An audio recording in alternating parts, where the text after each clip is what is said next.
22۔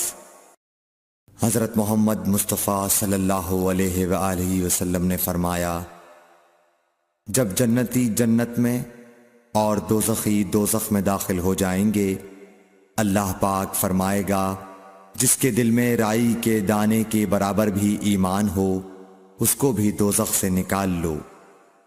تب ایسے لوگ دوزخ سے نکال لیے جائیں گے اور وہ جل کر کوئلے کی طرح سیاہ ہو چکے ہوں گے، پھر زندگی کی نہر میں یا بارش کے پانی میں ڈالے جائیں گے۔ اس وقت وہ دانے کی طرح اگائیں گے جس طرح ندی کے کنارے دانے اگاتے ہیں۔ کیا تم نے نہیں دیکھا کہ دانہ زردی مائل پیچ در پیچ نکلتا ہے؟ صحیح بخاری حدیث نمبر 23۔ حضور اکرم صلی اللہ علیہ وآلہ وسلم نے فرمایا، میں ایک وقت